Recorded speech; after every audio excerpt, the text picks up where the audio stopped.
on attaque la troisième porte.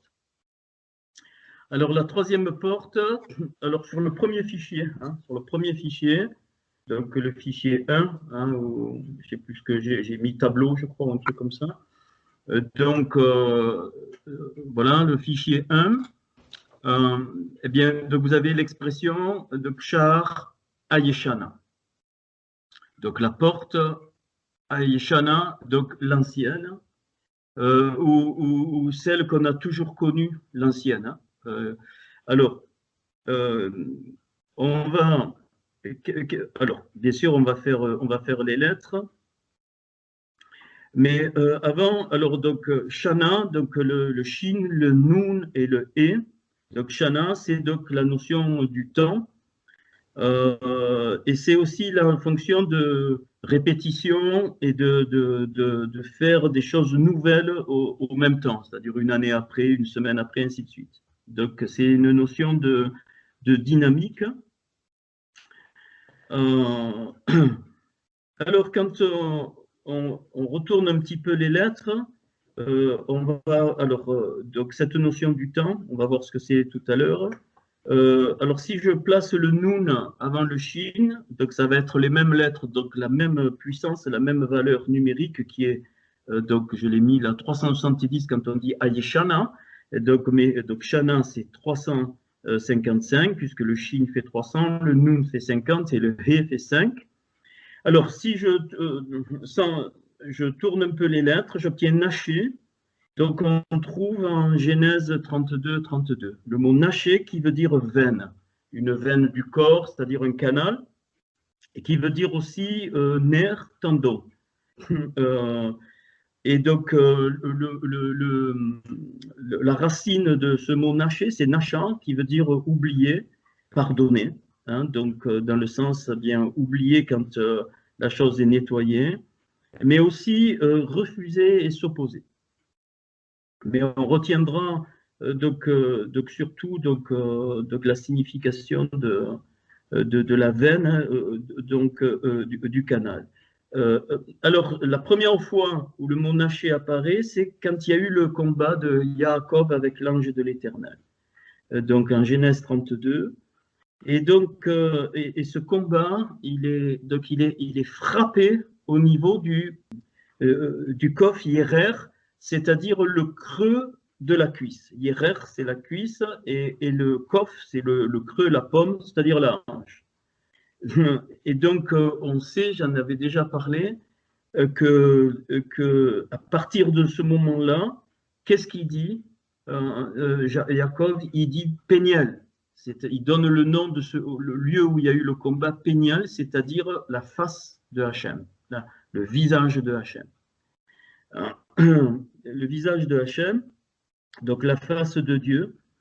Et Yaakov, pour devenir Israël, donc devra être frappé à la hanche. Et il est dit dans ce verset, c'est pour ça que, eh bien, jusqu'à ce jour, le peuple juif ne mange pas, alors c'est le tendon aussi, ne mange pas, donc le tendon qui est à cet endroit, c'est-à-dire le naché, il ne le mange pas. Pourquoi? Parce que il faut bien comprendre ce passage.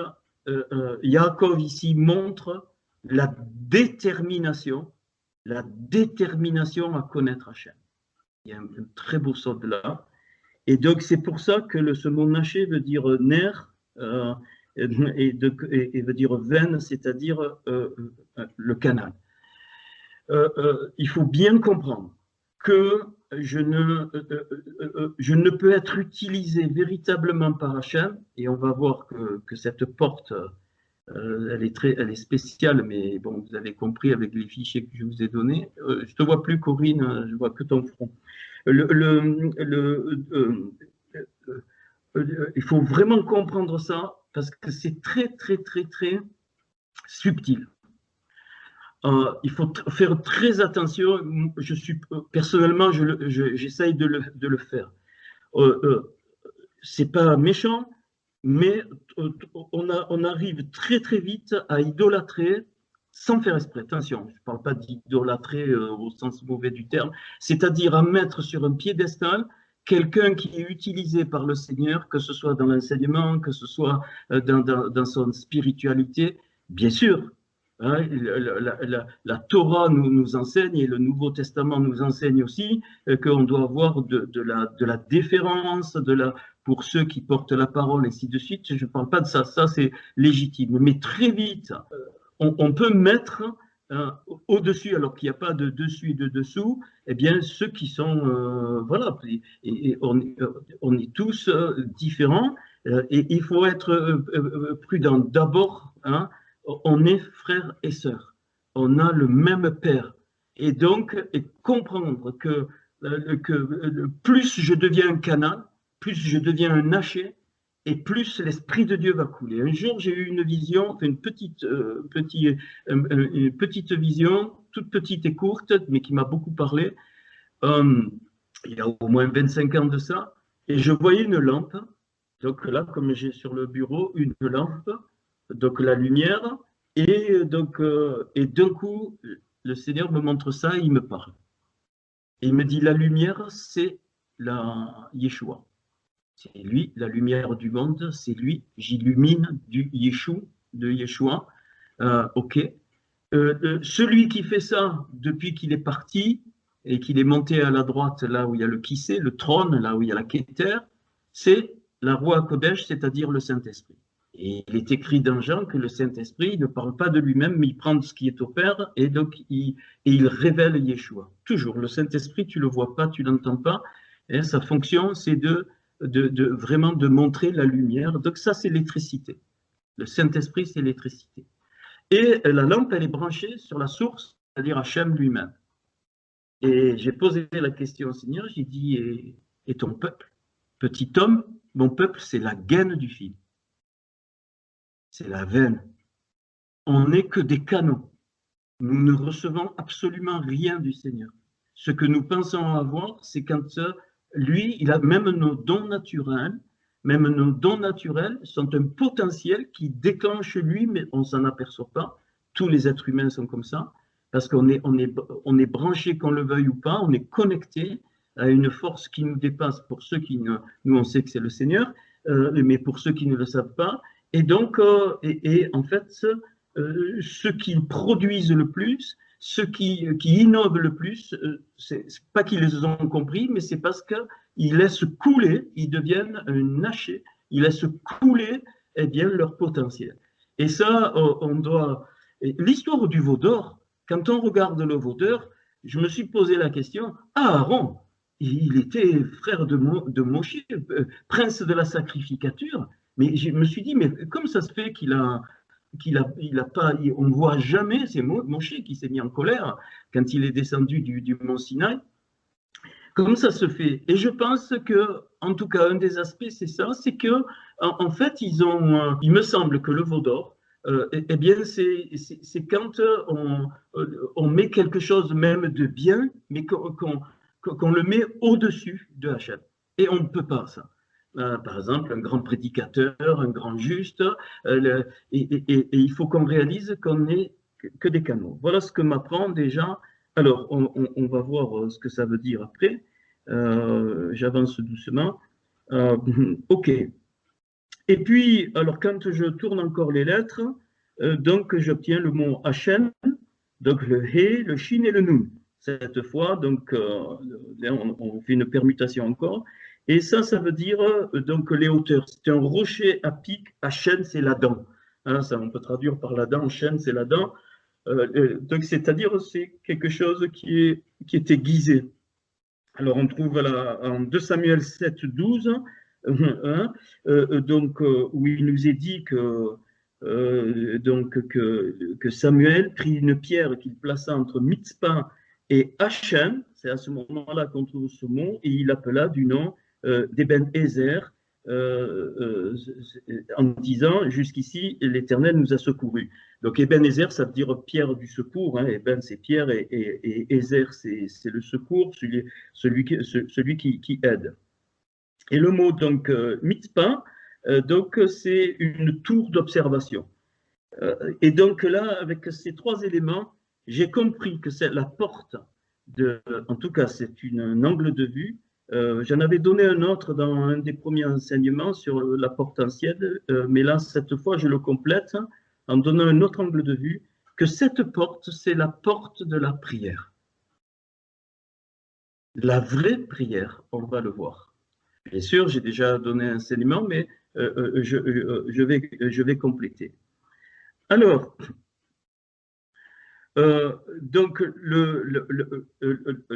la première séquence de lettres directe Shana, donc, qui est donc la répétition, le changement, eh bien, correspond au don de soi.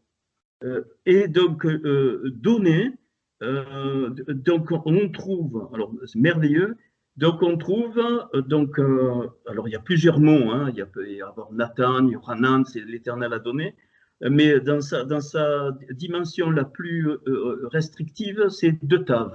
Tav, et comme dit tête, c'est Deutéronome 2,25, on trouve tête, ça veut dire donner, placer, établir, c'est-à-dire comme une loi, quelque chose qui est régulier.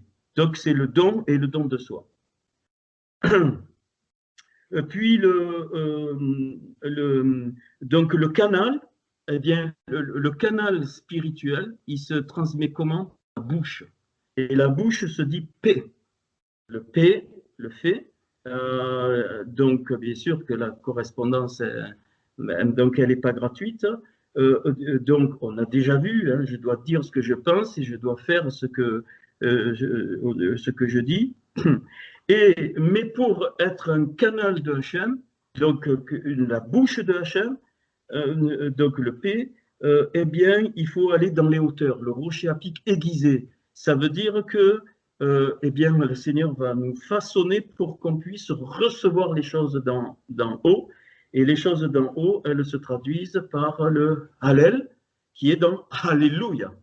Le Hallel, c'est-à-dire la louange, pas dans le sens le louer, mais dans le sens être élevé vers les choses d'en haut. Alors, regardez mon fichier.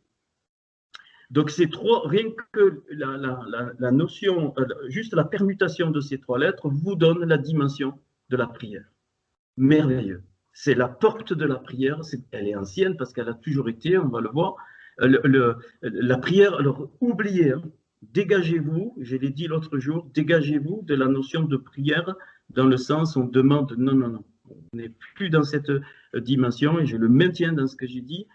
Toute action est une prière. Si je suis un canal de Hachem, toute action est une prière, tu deviens un instrument, et je ne vais pas le redire. Alors, si on prend toujours donc mon premier fichier, alors vous voyez que la valeur numérique de Shahar, donc à Yeshana, donc la porte des années, donc maintenant vous avez compris. Alors, c'est en tout cas un angle de vue qui est la porte de la prière, mais de ce qu'on découvre. Donc, 940.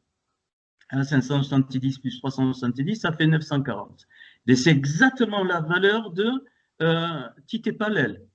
Les deux tav, le P et les deux lamed. Vous l'avez juste à droite.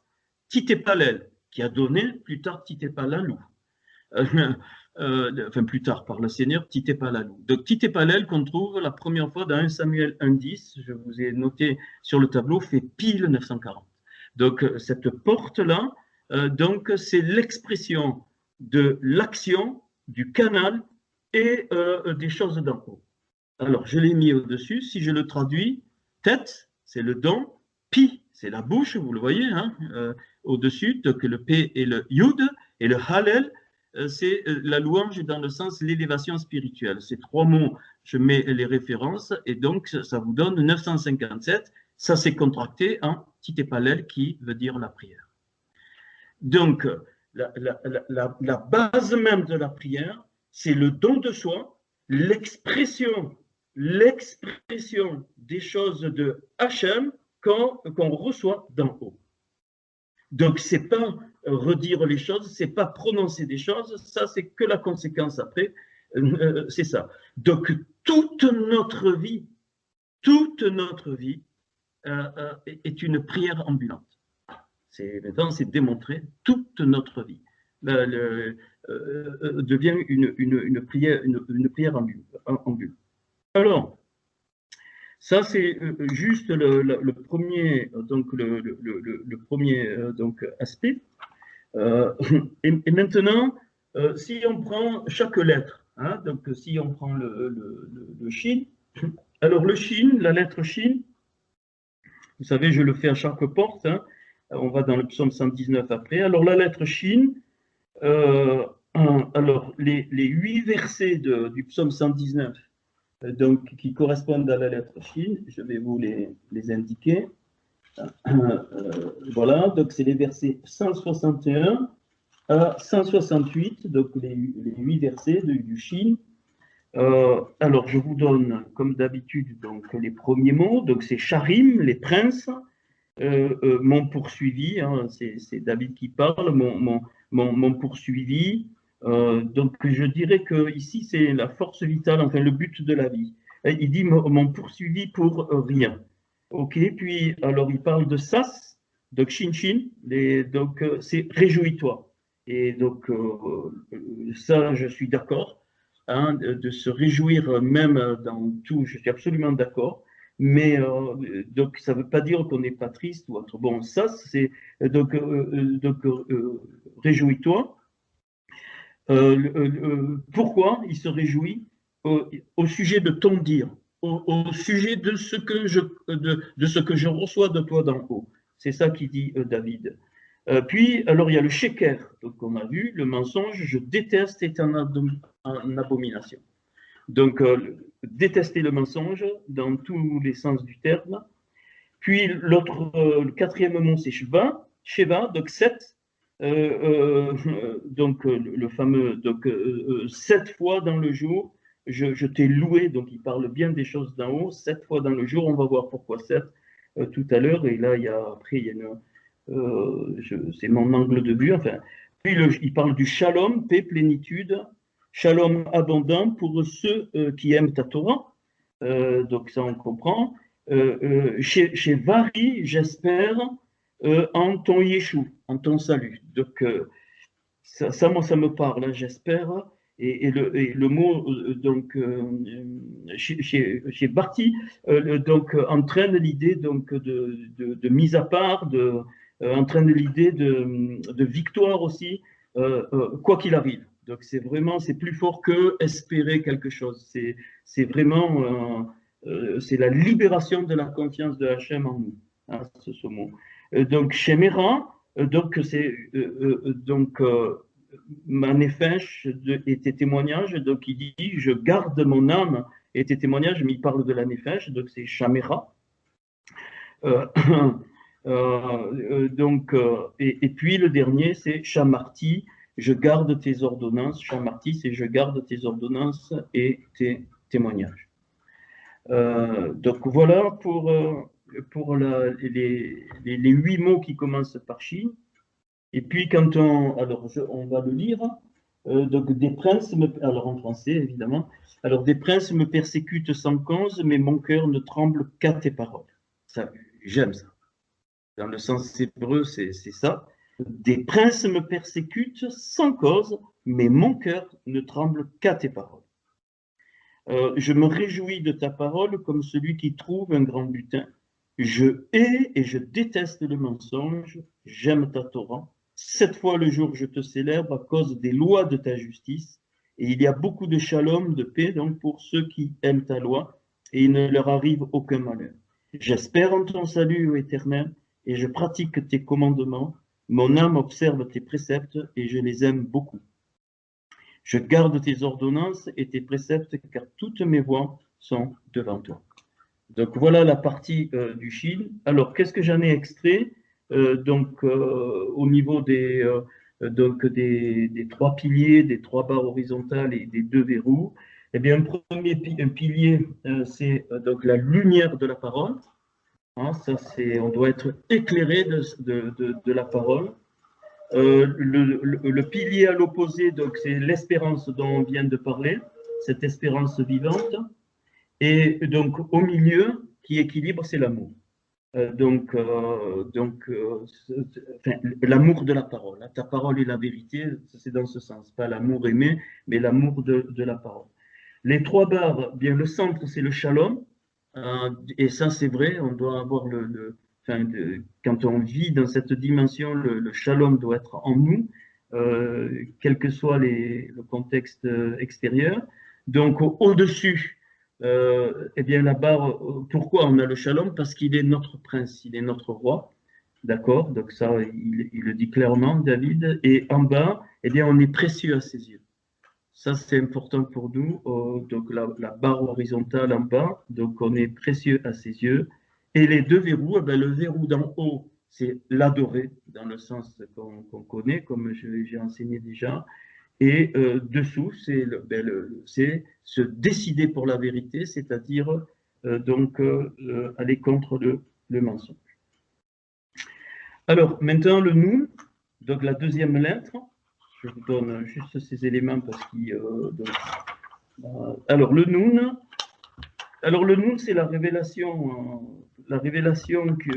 cachée et qui, enfin, le secret qui va être donc, révélé. Donc, le mot, par exemple, Noran, ça veut dire prodigieux en louange, agréable, désirable, toute cette dimension. Alors, les versets qui correspondent donc au Noun dans la Bible française, c'est du verset 105 au verset 112, donc 8 versets du psaume 119, 105 en 112. Alors, les premiers mots, c'est Nor Lerageli, donc lampe pour mes pieds. C'est-à-dire, en fait, bon, on comprend ce que ça veut dire, ta parole. Hein. Ta parole est une lampe pour mes pieds, c'est-à-dire que, eh bien, on est guidé, notre marche, elle est suivant la parole. Après, donc, l'autre premier mot, c'est Nishbaheti, donc j'ai juré et je tiendrai pour garder les jugements de la justice. C'est ce qu'il dit David. Naoneti, le troisième mot, je suis affligé. Beaucoup. Je suis beaucoup affligé parce qu'il voit l'injustice. Hein, ok. Ni dévote, c'est les offrandes volontaires de quoi? De ma bouche. Ça, donc, on vient de le voir, on est dans le canal là. Hein. Les offrandes volontaires de ma bouche, agrée, s'il te plaît. Il demande que ces offrandes volontaires de la bouche, de la parole, soient agréées par Hachem. Nefeshi, donc mon âme, dans ma pomme, toujours est ta Torah, je n'oublie pas. Alors, on va voir ce que ça veut dire aussi. Donc, Naknu, donc on posait des méchants un piège, clair, là-dessus.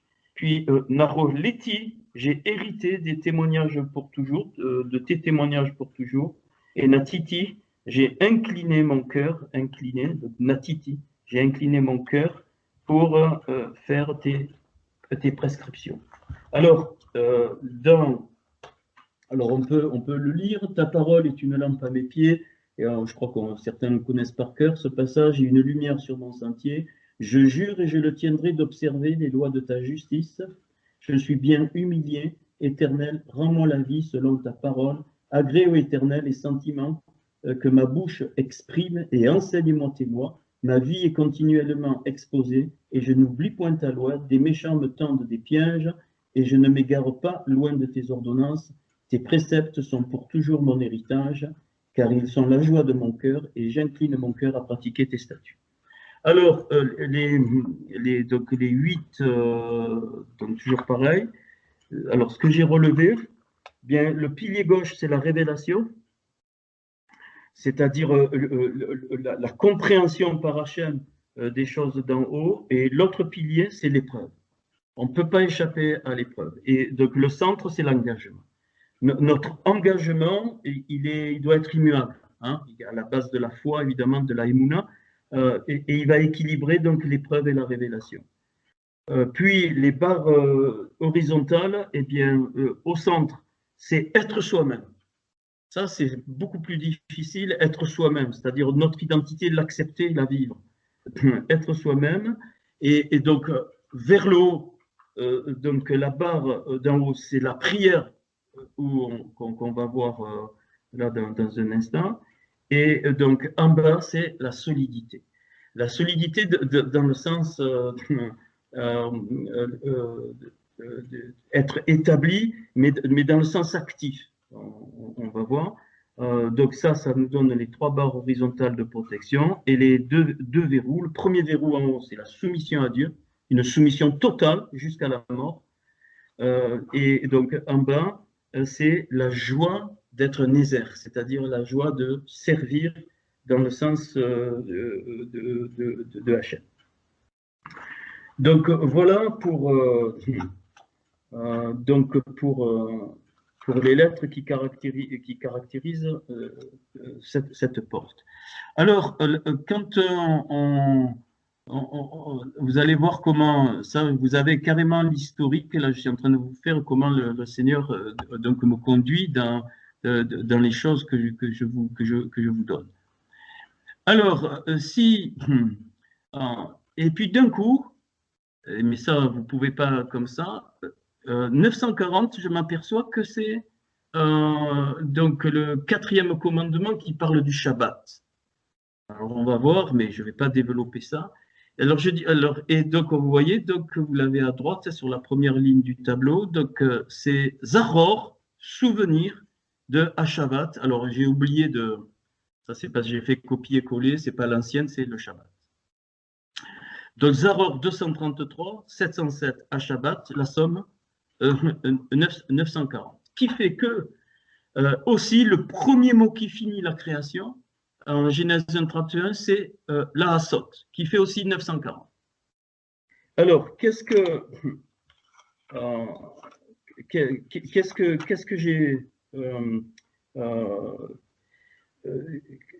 je comprends? C'est que cette porte ancienne qui est liée au Shabbat, qui est le 7e jour après la création, et qui est c'est pas un repos du tout, c'est une activité de réparation. La Hassot, c'est pour le façonner, pour le monde qui vient de créer, pour qu'on le répare. Très important, pour qu'on le répare. Ça fait partie de la prière concrète. Vous voyez, il finit par Tav. Hein, et Shabbat finit par Tav aussi. La Hassot par Tav. Il y a 2 Tav dans le même verset. C'est-à-dire que le Shabbat, c'est quelque chose de très pratique. C'est pas se reposer, c'est le souvenir. Alors, qu'est-ce que je dirais? Que cette porte ancienne, donc c'est le modèle de la prière de la descente des mondes de Abinu.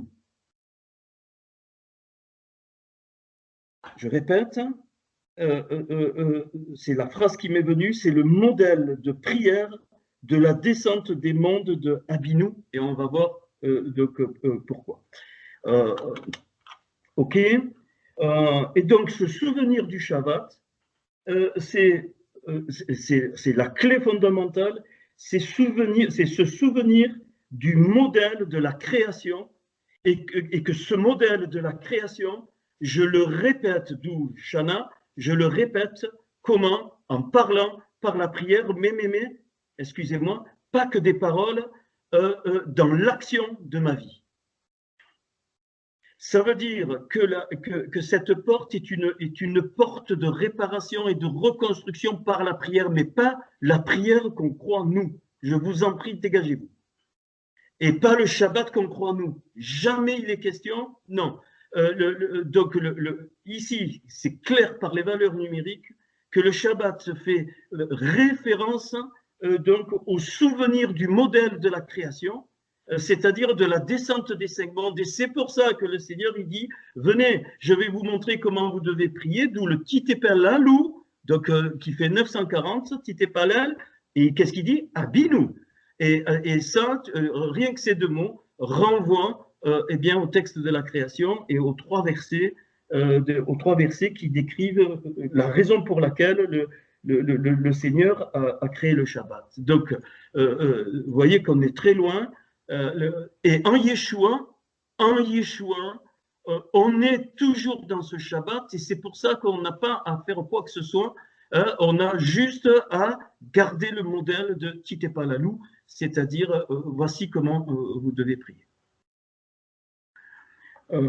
Alors, et là, qu'est-ce qui se passe? Enfin, qu'est-ce qui se passe? Je vais y revenir. Alors, vous le verrez tranquille, ça. Sur la deuxième partie, sur la deuxième ligne, vous voyez, il y a un sode là que le Seigneur m'a donné de trouver qui est magnifique. C'est que donc cette porte, vous voyez 370, 370, 37, psaume 37, 40 versets. Tu prends le rayon réfléchi de 37, c'est 73, donc psaume 73, vous le ferez tranquille, 28 versets, on ne va pas lire tout ça.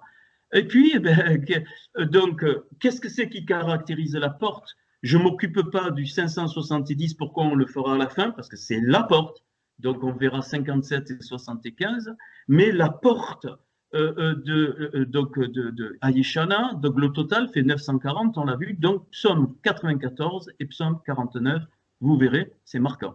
Donc 21 versets, 23 versets et 21 versets, total 112 versets qui marquent cette porte, 112 versets et qui, 112 c'est la valeur numérique de Yod et Vav Elohim, éternel Dieu, c'est 112.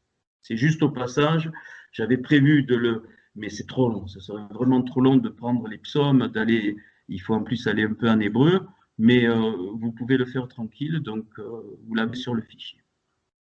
Et puis, comme voilà, c'est ces choses qui m'arrivent. Donc vous voyez que la construction du tête pi Hellel qui a donné Titépal, et puis après Titépalel, pardon, et puis après Titépalalu, vous voyez qu'il fait 955. En haut, c'est en haut. Et alors, j'ai un petit peu cherché, et là, grande surprise, un passage tellement obscur de l'arc et des flèches d'Élysée.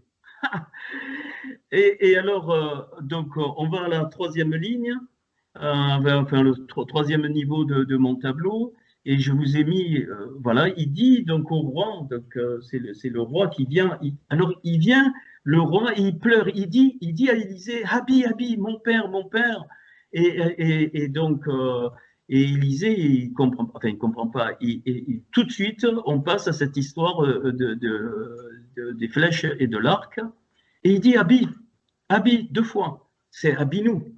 Et en fait, Élisée est en train de décrire quand le Seigneur, en Matthieu chapitre 6, il dit, voici, arrêtez de multiplier les paroles, voici comment vous devez prier.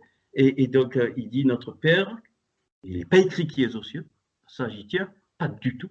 Il est écrit, notre Père, sanctifie ton nom, on va voir ça tout à l'heure. Mais ce qui est intéressant, c'est donc il dit, prends l'arc, donc car, Keshet, donc ça c'est l'arc, Keshet, donc qui fait 800, et donc Veritim, donc et les flèches. Total, tiens, alors pas total, alors l'arc et les flèches, Keshet et Veritim, c'est 954 au Aleph près, on est à côté du Titépalalu, mais on sait que cette notion du 1 près, on la connaît, ça veut dire qu'il faut mettre le Aleph du monde d'Atsilut. Donc si je mets le Aleph du monde d'Atsilut pour l'arc et les flèches, je tombe pile sur voici comment vous devez prier le Titépalalu qui est décrit dans Matthieu. Après, on verra la valeur 1062 du total. Alors, regardez à droite. Eh bien, quand je traduis donc en toi, c'est-à-dire en Yeshua, Titépalalu, parce qu'il est devenu Yeshua. À droite, donc en toi, beau, hein, ça fait 8, plus Titépalalu, 946, 940 plus 6, puisqu'il y a le vav à la fin, 954. Donc, ce passage d'Élysée qui est absolument mystérieux, en fait, me réfère à la vraie prière, une dimension de la prière qui est décrite dans le Notre Père. Alors, aussi, au lieu de beau, on peut mettre Az, qui veut dire depuis toujours, Titépalalu a existé. Vous voyez, je l'ai mis dessous. Az, ça fait 8 aussi. Ça, c'est les merveilles de l'hébreu biblique. Jamais ça colle. Pardon, je veux dire, jamais ça rate. Il y a jamais j'ai trouvé, jamais. Ça n'existe pas. Dire, oui, là, ça. Non, non. C'est nickel. Tout est absolument parfait. Donc, Az qui veut dire depuis longtemps, mais surtout depuis toute éternité, le Titépalalu a existé. Donc, ça fait 954. Alors, je reviendrai après. Alors, aussi, en lui, puis maintenant, par moi, c'est-à-dire bi, type pas la loup, donc le mot bi, ça veut dire avec moi, en moi. Bien-aimé, on ne peut pas exprimer les choses qui sont des demandes de notre désir. Il faut évacuer vraiment profondément parce que c'est trop resté, il faut évacuer ici. C'est-à-dire que le titépalalu n'a de sens que en moi, c'est-à-dire en lui. Hein. Tout à l'heure, on avait en lui, donc c'est de notre côté, mais maintenant il nous parle, il te dit c'est en moi, c'est lui qui donne l'ordre, c'est moi. Il dit c'est en moi que tu dois, titépalalu, et on obtient encore 954. Ok. Alors, on va prendre alors, je vais vous le livrer d'entrée. Je vous le livre et après, je vais expliquer. Parce que c'est trop beau. Keshet, l'arc, 800. Regardez l'écriture de Keshet. Kov, Shin, Tav. Ok. Si je prends Titépalalu, les deux Tav, ça fait combien? 400 et 400, 800. Donc, les deux taves représentent l'arc. L'arc, c'est toi, c'est nous, c'est l'être humain en action. Et suivant la révélation et l'action de ce titépalalu, il ne va pas se passer la même chose dans un cas et dans l'autre. Ne vous inquiétez pas, je vais expliquer. Mais ce que je voudrais que vous compreniez, je vous donne que quelques exemples, mais je ne l'ai pas fait, ça. C'est-à-dire que la puissance de l'arc, regardez avec moi, c'est 1, 3, 4, hein, 100, 300, 400, ça fait 800. Le coffre, c'est 100, le shin, c'est 300, et le tav, c'est 400. Eh bien, je peux tendre l'arc avec coffre, 100. Il va se passer quelque chose. Mais je peux combiner coffre et shin. Alors, on va obtenir bon, je veux pas, Kof, c'est Kadosh, c'est la sainteté, donc on verra ça, le Shin, c'est lié au Mishkan, tout ça, fait bon. Mais ce que je veux vous montrer, c'est que suivant comment tu vis le Titépalalu, la puissance de ton arc, qui est toi-même, va différer. Donc 300, tu peux avoir 400. Mais aussi, tu peux avoir le tav que 400. Mais tu n'as pas 800. Et la plénitude de l'arc, c'est 800. C'est le total, c'est 800. Et si tu remarques bien, alors je vous dis déjà d'entrée que le tav, comme on a vu tout à l'heure, c'est le don de soi, c'est-à-dire dans l'action. Et bien aimé, ça, il faut comprendre ça parce que c'est une puissance magnifique. Quand tu t'en vas à ton travail, tu es en train de prier. On a dit ça la dernière fois, mais il faut que ça monte. Alors, regardez maintenant. Le kof, le shin et le tav. Imaginons que je fais la moitié des choses de l'accomplissement que je devrais faire. Le tav se divise en deux et ça devient un resh. Donc, et qu'est-ce que j'obtiens? Le kof, le shin et le resh. Eh bien, c'est les lettres de sheker, mensonge. Si je prends le kof, le shin et le tav, je le diminue par 2, ça fait 200, ça fait donc resh, ça devient du mensonge. Donc le mensonge, on le comprend, hein, c'est le non-accomplissement. Quand il est dit là, saute, pourquoi c'est hyper important d'être dans la volonté du Seigneur, quoi que tu fasses. Et c'est pour ça qu'on ne doit pas se comparer.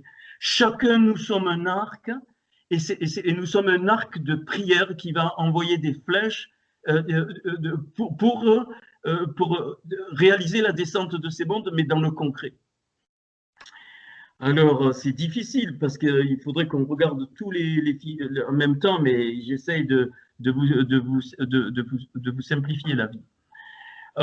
Alors, ici, c'est donc, on va prendre le dernier fichier où il y a la description de ce passage de 2 rois, donc 13, 14 à 21. Vous l'avez, donc c'est le fichier 238 machin, hein, ou 438, 238, 4. Voilà. Alors, vous l'agrandissez et puis on va.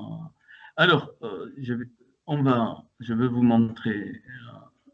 OK, alors on va prendre ce texte. Vous allez voir, normalement, ça devrait un peu s'éclairer. Alors, donc, il est vraiment. Donc, il est bizarre ce texte, entre guillemets, mais parce que derrière, ben, il faut. Voilà, il faut. Alors. Donc, je pars du verset 14, on va faire un petit peu donc, le mot à mot. Alors, très très bien ça. Et Elisha, malade, donc Rala, c'est malade, donc être Raleva de sa maladie, Asher Yamut, qui sera tué par cette maladie. Magnifique. D'entrée, magnifique. D'entrée, Paul me dit, c'est quand je suis faible que je suis fort. Et là, Elisha donne une dimension exceptionnelle du canal. C'est pas lui qui va agir. Il est malade jusqu'à la mort. Il va mourir de cette maladie, mais on ne comprend pas. Moi, je ne comprenais pas pourquoi ce passage, il venait en plein milieu avec les rois, tout ça. Et maintenant, je comprends. Il est en train de révéler le Notre Père, que le Seigneur donnera, mais d'une autre façon. Alors, donc, il mourra de cette maladie. Alors, je fais le mot à mot. Avec elle, Vaïred, pour toi, Joach. Alors, Joach, c'est Joas, hein, donc le fameux mot, mais le fameux roi qui a dégénéré un petit peu. Mais quand tu le retournes à l'envers, tu obtiens les lettres de Chou, du salut, hein, de Yeshua, de Chou. Donc, il annonce quelque chose par rapport à ce qui sera le salut, parce que Joas, c'est représente ici, mais il faut le retourner, hein, le contraire du salut, parce qu'il a dégénéré. Donc, il nous est dit, donc, Israël, et regardez, donc, vaillez vers et pleura sur son visage, et il dit, Habi, Habi. Donc, c'est à ce moment-là, donc là, il annonce quoi, le Habinu, le Notre Père. Il dit Habi, Habi. Donc, char d'Israël, Rérev et ses cavaliers périm. Et puis, on y va. Et donc, Édit, donc le verset 15, donc Élisée prend l'arc et les flèches, on vient de le voir. Vous avez donc, et il prit donc pour lui donc l'arc donc et les flèches. Et là, il lui dit donc, ok. Et alors, il lui dit, et dit pour toi, chevauche, mais regardez, le mot c'est pareil que chariot, c'est pareil que chariot, on le voit, donc c'est le verset, le verset 16, chevauche avec ta main sur l'arc. Il est en train de lui dire, de lui annoncer que la vraie prière, c'est l'action, la puissance qui va sortir de la vraie prière, c'est l'action qu'on a devant le Seigneur quand on est un canal et qu'on entend sa voix. Sans cette action, on ne peut pas monter dans la louange. Or, dans les milieux religieux, on a fait le contraire. Ah, louer le Seigneur, machin, puis c'est le contraire. Il lui dit chevauche avec tes mains. Ça veut dire la puissance de ton arc. Là, regardez, couve-le. La puissance de ton arc que tu es, ça va venir de la mise en pratique de ton action concrètement dans ce monde matériel. Verset 16, donc, on est là. Donc, ça doit libérer plein des choses. Et Vaïrev, et il obéit, il chevaucha sa main. Et donc, Vaïechem, donc, il établit, enfin, il continue ce que le prophète, il lui dit. Et donc, Élisée, il met quoi? Il met ses mains sur sa main. C'est-à-dire que nos actions, c'est nous qui faisons, mais Elisha, ici, représente la réparation du monde. Pourquoi? Parce que sa valeur numérique, c'est 411, 3 fois 137, c'est la même valeur que le Tohu qu'il y avait au départ. Et donc, il représente ici, vous avez exactement les lettres de Yeshua, le Dieu du Yeshua, le Dieu du salut, c'est-à-dire que c'est la main de Yeshua qui est sur notre action, et c'est ça qui donne la puissance à l'arc.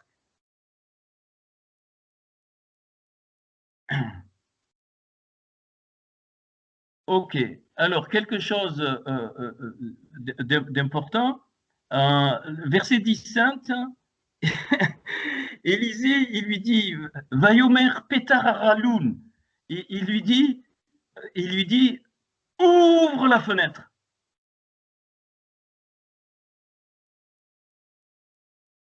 Ouvre la fenêtre. Je reste qu'au premier niveau, mais derrière, on ne peut pas. Je peux pas. Franchement, je peux pas. J'écris, je note, mais je peux pas. Et donc, Araloun, c'est le même mot que le chêne. Quand il lui dit ouvre la fenêtre, il lui dit il va sortir une puissance de cette prière que tu ne peux pas imaginer.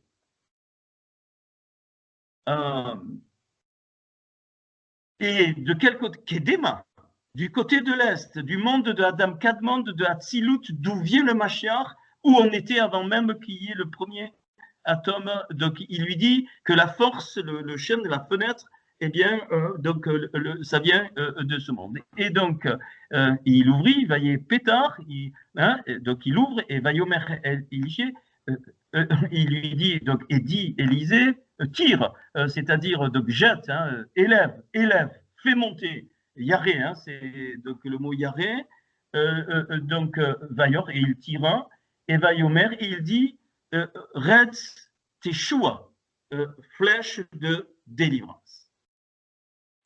Là, il résume tout. Flèche de, vous voyez, on verra après, Retz Teshua, donc c'est encore les mots de Yeshua dedans, pareil. Donc, il lui dit, c'est la flèche de délivrance contre qui? Contre les Syriens. Donc, pour faire une brèche. Donc, nous, bien sûr, c'est la Syrie qui veut dire ce qui est élevé. Donc, le mot Syrie, ça n'a rien à voir avec Syrie que nous on croit. C'est le mot donc Aram qui veut dire ce qui est élevé, ce qui est au-dessus, ce qui rend fous les hommes, qui dominent, on comprend. Et alors, il y a plusieurs mots pour frapper. Vaïrite, et tu frapperas. Donc, la Syrie, Aram, donc, avec Afek, donc c'est une ville, mais qui veut dire enclos, en fait, ce qui est fermé, mais je ne veux pas m'attarder là. Adkala, c'est-à-dire jusqu'à extermination, tu ne laisses rien du tout. Et Kala, c'est exactement le même mot que l'épouse. Bien-aimé, quand on est dans la dimension de la préparation au retour du Seigneur. Et c'est pour ça que cette notion du titepalalou, il est encore plus important pour nous qui sommes arrivés au temps de la fin. Donc, eh bien, l'épouse, elle sera destinée à détruire toutes les forces du mal avec ses mains, par ses actions, et parce que ses mains, elles seront recouvertes par les mains de Yeshua.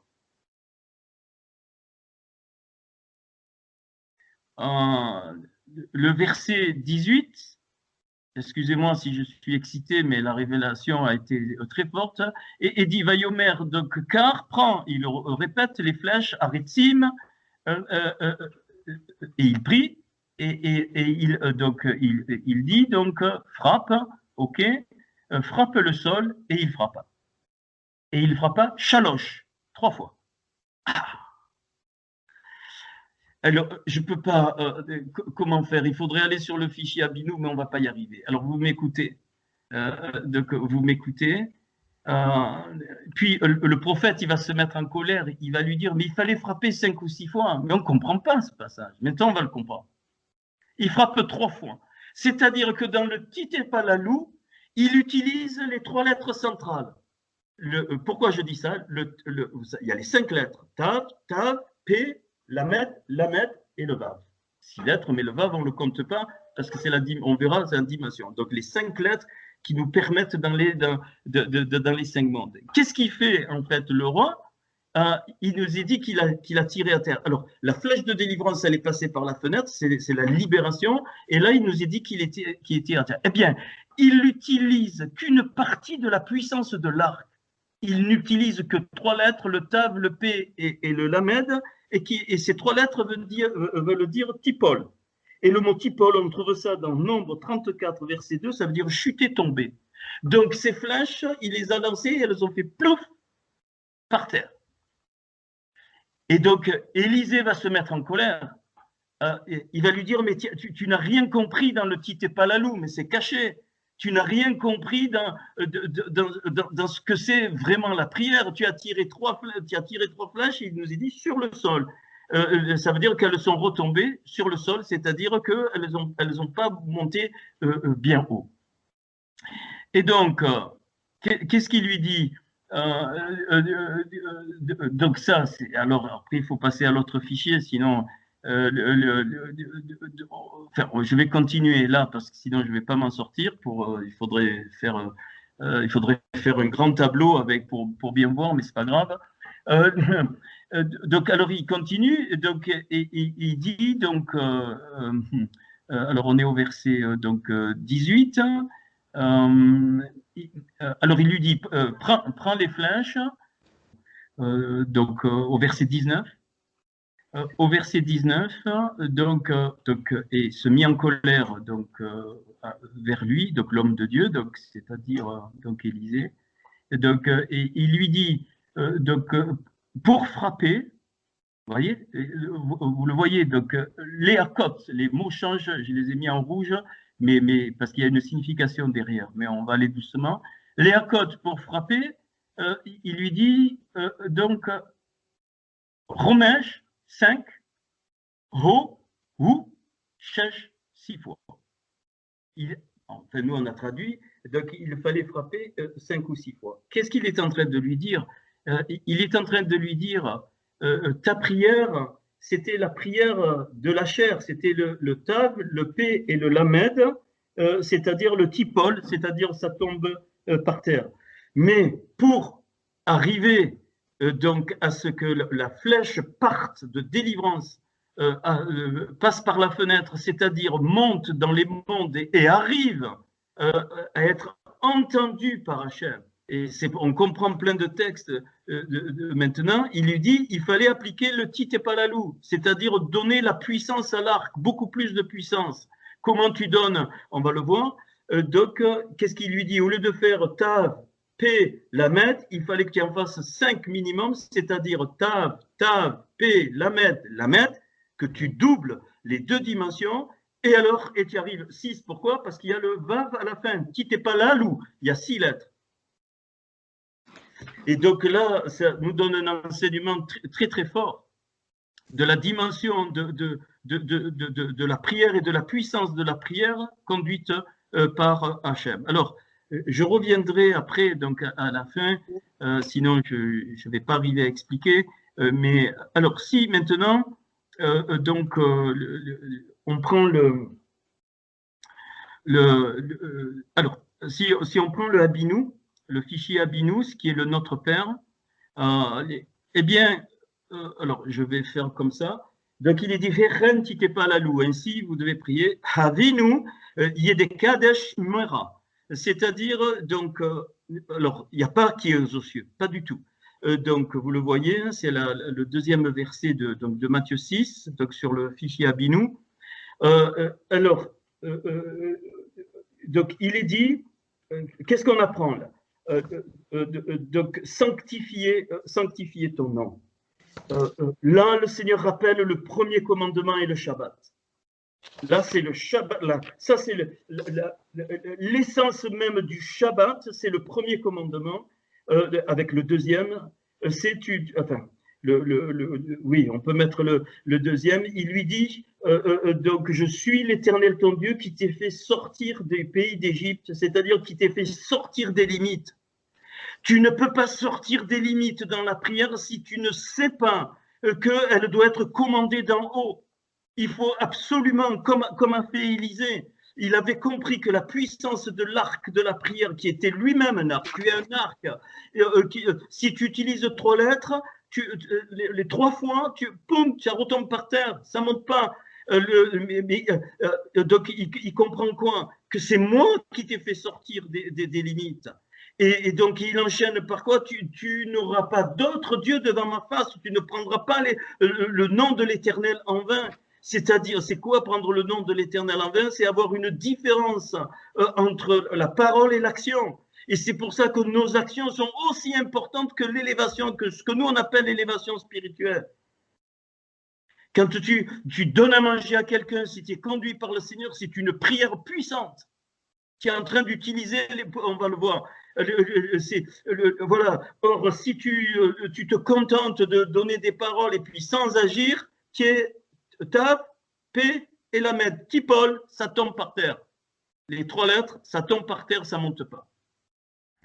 Donc, voilà, si on prend donc l'autre verset, donc du Notre Père, Veit abere malturita, retsonera, ainsi de suite. Donc, il parle de quoi là? Il dit, et se bénira ta royauté et ta volonté entre le ciel et la terre. Référence claire à la création.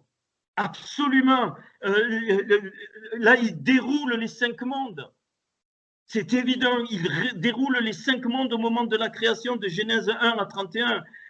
Qu'est-ce qu'il dit? Il dit que comme il y a eu, le désordre, ainsi de suite, donc maintenant dans le Titepalalou, c'est toutes les actions qui vont donner la parole pour la reconstruction totale du Lahasot, c'est-à-dire ce qu'on doit réparer. Et donc, deux choses, ta royauté.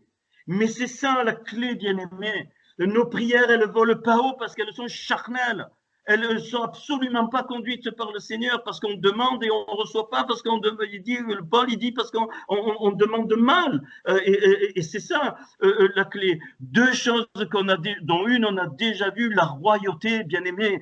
Je m'escrime à le redire. Il faut redonner la couronne au Seigneur. C'est pas pour rien qu'il a envoyé le corona. Parce que les hommes, ils ont couronné le mal. L'Église a couronné le mal. Israël a couronné le mal. Et le Seigneur est en train de juger ta royauté, Seigneur. Tu es roi dans ma vie, quoi qu'il arrive. Même si je meurs, même si ma famille meurt, même si mes enfants meurent, même s'il arrive des désastres, tu es le roi. Tu es Hachem de l'univers.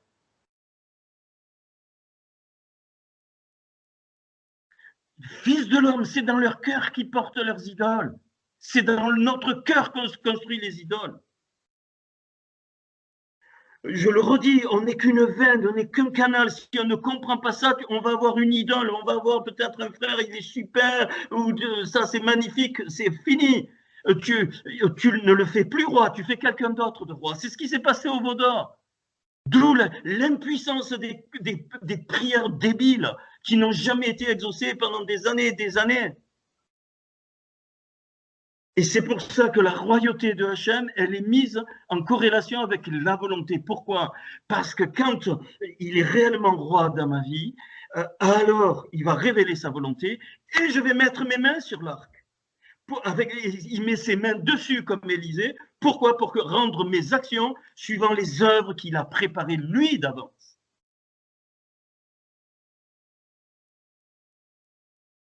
Et le but, c'est quoi?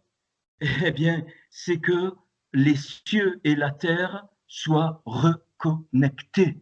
C'est-à-dire que la vraie prière, c'est la reconnexion des choses qui se passent d'en haut avec les choses qui se passent en bas. Or, nous, on a toujours privilégié le spirituel en pensant que on est haut, super, machin, et les choses de la terre sont négligeables. Complètement faux. Les choses de la terre sont aussi importantes que les choses d'en haut. Et le but du Titepalalou, c'est de reconnecter, c'est-à-dire de faire descendre la volonté de Hachem dans nos vies. Ça, c'est la base de la prière, c'est les 2 tables qui vont donner la puissance, la première puissance à l'arc, et puis après, c'est la parole qui va être prononcée conformément à la volonté de Hachem et qui va monter dans les 2 lamelles. Et c'est pour ça qu'ils ont donné Alléluia, et c'est pour ça Titepalalou, et la flèche, elle part par la fenêtre et c'est une flèche de délivrance parce qu'elle monte vers Hachem et Hachem, il la renvoie. Rappelle-toi, Ésaïe 59, ma parole ne revient pas sans avoir fait son effet. Okay. Alors, donne notre pain continuellement. Je vous donne la vraie traduction du Shem Tov, là. Hein, il y a aucune fioriture. Donc, ça, le centre, c'est quoi? C'est la bouche, le pain. Le pain de la bouche, c'est exactement ça. Et le pain, c'est la nourriture, c'est la manne, c'est la parole. La bouche, là, elle est spirituelle. On est nourri par la bouche, nourri de la parole, et on prononce le davar. que l'épée dont on a parlé la dernière fois, les deux tranchants fassent la Havdalah. Hein, on l'a vu la dernière fois, il y a donc le Homer, hein, qui réalise concrètement la parole sur la terre, et le Davar, la parole révélée, dont on a besoin. C'est ça, et donne notre pain continuellement. Après, là, après, on rentre dans donc donc là, on est dans, excusez-moi, dans la parole. Et donc, concret maintenant. Alors, là, il résume tout. Là, nous, nous. Donc, c'est beaucoup plus beau en hébreu. Qu'est-ce qu'il dit? Il résume tout le modèle de notre application dans tous les domaines de notre vie. Tout, il l'a résumé là, en ce verset. Et donc, c'est-à-dire un principe incroyable. Et donc ici, c'est quoi? Le Oumerol, pardon, ça veut dire que on devient un autel. C'est pas je te demande pardon, il faut arrêter avec ces conneries. Vraiment, je suis très sérieux. Très sérieux. C'est-à-dire, on est donné. Alors, si on est donné, alors on va au-delà du don de soi. Et on devient un arc. On devient un tav. Un tav, c'est-à-dire, le tav, il est très stable. On est appuyé sur quoi? Sur le mode de Hachem, sur le mode de vie que Hachem a voulu de tout temps pour son peuple. Tu aimeras le Seigneur ton Dieu de tout ton cœur, de toute ta force, et ton prochain comme toi-même. Pourquoi ça? Parce que tout est empathie. Le mode de vie de Hachem, c'est empathie, c'est-à-dire on est donné pour le prochain. Et si tout le monde fait ça, tout le monde reçoit, je l'ai déjà dit, mais je le redis ici. Et donc, pour nous, nos transgressions, selon que nous pardonnons pour transgression pour nous. C'est-à-dire ce que tu nous fais dans le don de toi, alors nous, on le fait aux autres. C'est ça qu'il dit. Il dit pas, alors je t'ai blessé, je t'ai donné une mauvaise parole, je te demande pardon. Arrêtez avec ça. Le vrai pardon, c'est l'action. C'est-à-dire, tu réalises, tu prends conscience et donc tu agis. C'est mieux que tu parles pas, mais que tu fasses des actes où la personne, elle sait que tu es devenu empathique et que tu as un don. Et là, c'est tout résumé là, dans ce verset. Et puis, il dit, alors ça, c'est l'action. Et puis, donc, une autre action qui est plutôt une activité bien aimée. Je le redis, le deuxième tav de la base de la prière, c'est l'épreuve. Concentrez-vous, s'il vous plaît. Prenez des notes et réécoutez, faites ce que vous voulez, sinon un jour je me mets en colère et je dégage tout. Il n'y a pas d'autre clé. Élisée la donne au roi, il n'a pas compris. C'est deux fondements. Là, le verset qu'on vient de voir, bien aimé, c'est l'essence même de la civilisation du peuple que le Seigneur a voulu. Je dis civilisation exprès parce que ça nous parle plus. Là, tout est résumé, tout, l'économie, la finance, absolument tout est résumé dans, et pardon, je n'ai pas le temps de donner quelques détails, mais c'est magnifique. C'est-à-dire une empathie, un don total de soi. On va au-delà du don, donc on pardonne. Jusqu'à donner notre vie. Notre société ne serait pas comme ça. Deuxième chose, pour ça, pour arriver à ça, les deux sont forcément complémentaires. Quand tu es donné, tu vas souffrir. C'est obligé. C'est une loi. C'est pour ça qu'il y a les deux. Il dit haineux, nous, alors très mal traduit. Alors, haineux, bon, elle, c'est pas haineux, non, c'est et Dieu. Elle, c'est Dieu. Et Elohim nous amène par les mains de quoi? De l'épreuve. C'est-à-dire par l'action de l'épreuve. La main, c'est toujours l'action. Hein, par l'action de l'épreuve. C'est-à-dire que concrètement, il va y avoir des épreuves. Le Seigneur qui a déclenché. Non, pas toujours. Les épreuves de la vie courante que tout le monde a. La grande différence, ça va être comment on les aborde. Alors, peu importe, et garde-nous, c'est-à-dire, et ainsi nous garder, nous, de quoi? De tout mal. Amen. Donc, ça, c'est la nécessité. Tout ce qui est les deux taves, pourquoi le tête, le don, ça veut dire donner. Eh bien, le premier tave, c'est le modèle qu'on a vu tout à l'heure, et le deuxième tave, forcément, il est accompagné par la souffrance. Pourquoi? Parce que les voies du Hachem ne sont pas les voies des hommes. Et les hommes, ils sont fous et marteaux complètement à la masse. Pas tous, heureusement. Voilà donc notre Père. avec la dimension de l'arc et des flèches. Et voilà pourquoi Élisée, en fait, Élisée, il est en train de lui dire, c'est pour que la puissance, pour qu'il y ait la puissance de la flèche de délivrance, il faut absolument que tu frappes 5 coups, mais ça ne veut rien dire comme ça, ou 6, c'est-à-dire, il lui dit, il faut absolument faire les 2 taves, le P et les 2 lamèdes, le titépalais. Et puis le loup, c'est-à-dire que c'est une propulsion, et le Seigneur donc entend la flèche qui est montée, et puis et cette flèche qui monte, elle est forcément dans sa volonté, sinon elle ne monterait pas. Et c'est pour ça que dans Jean, le Seigneur, il dit qu'il est toujours exaucé. Il est toujours exaucé. Évidemment, il faisait constamment le titépalalu. Hein, voici comment vous devez prier. Il a enseigné. Et constamment, il était Habinu. Et d'où tout Jean 17, pourquoi il dit mon père, m'as-tu abandonné? Comme il dit, le roi, il dit mon père, mon père. C'est prophétique, là. Hein, pourquoi il dit? Parce qu'il y a eu la coupure à un moment donné. Pourquoi? Ben parce que c'était accompli.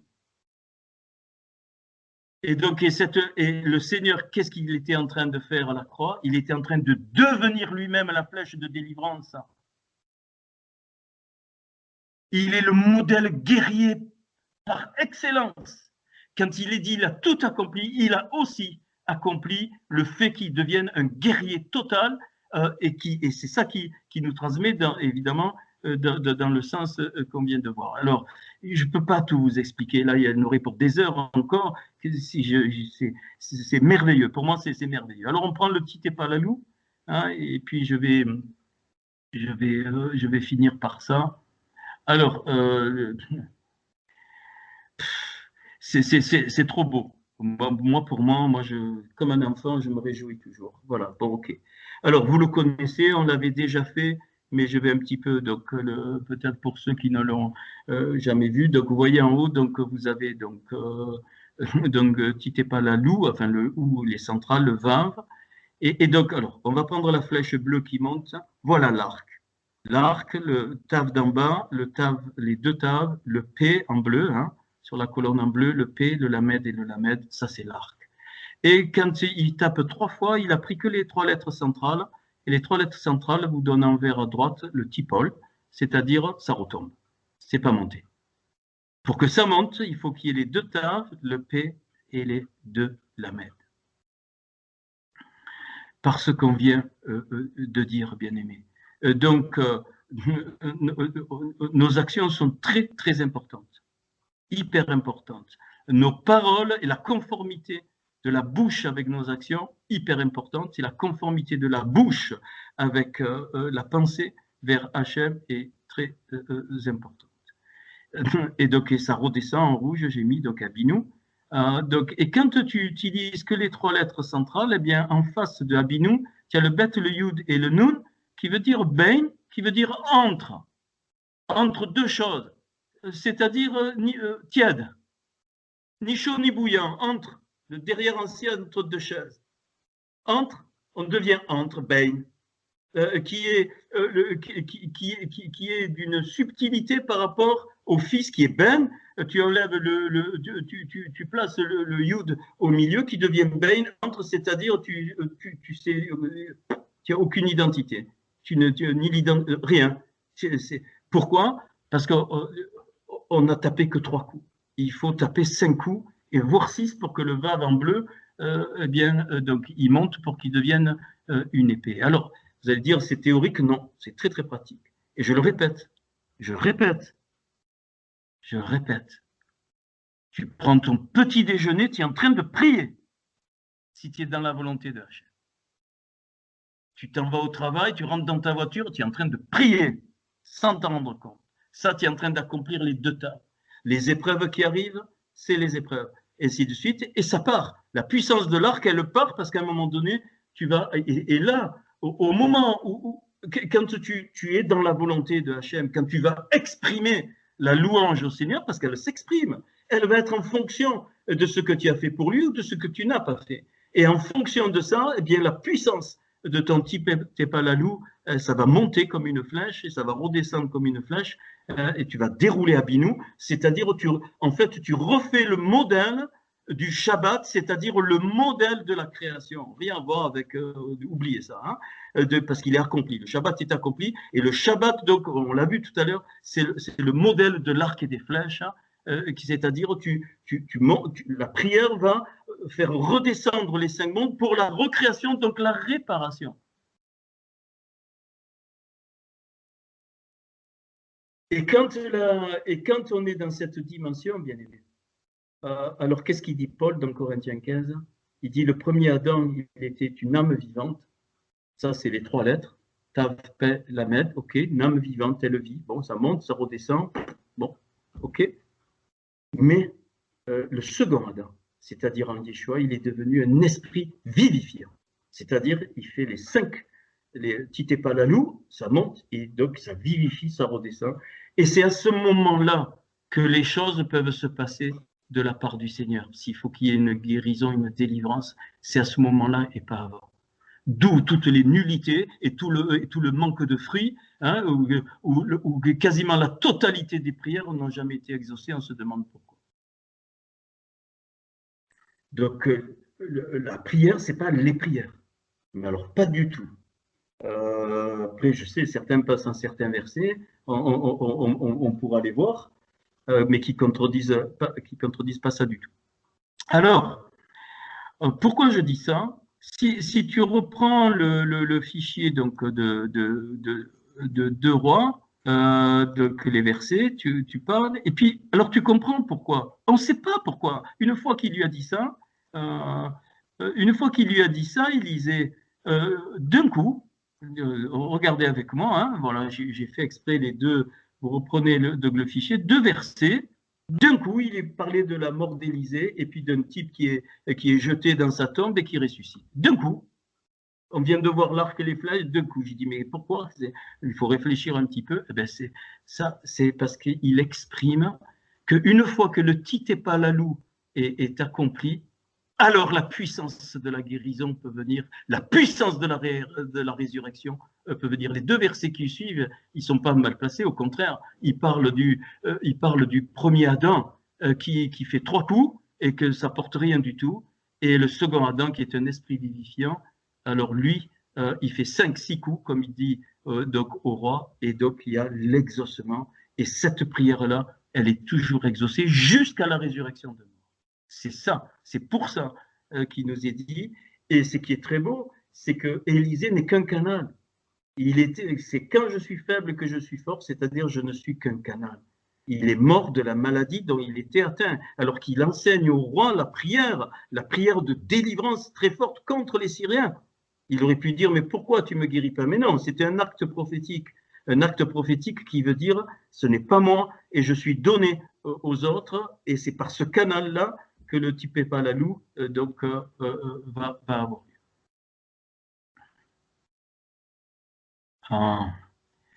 Il faudrait que j'ai un grand tableau, qu'on soit ensemble, parce que j'aurais dû mettre les 4 et que je vous montre, mais bon, je fais avec. Alors, si je reviens à mon premier tableau, je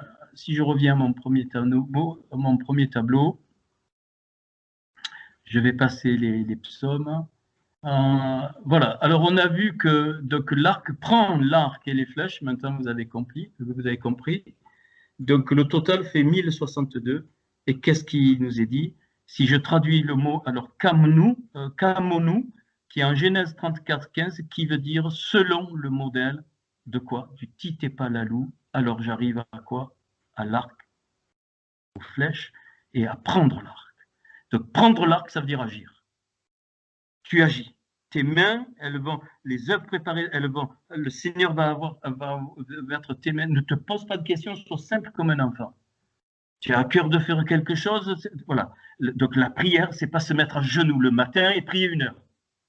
Ça, c'est de la religion nulle qui apporte rien, absolument rien, et c'est jamais exaucé. Je suis formel. Ça, tu vas devenir un psy, quelqu'un de super spirituel. Je le redis. Donc, nous devons être absolument dans la volonté de Hachem, de chacun. Alors, et donc, je vais finir par ça.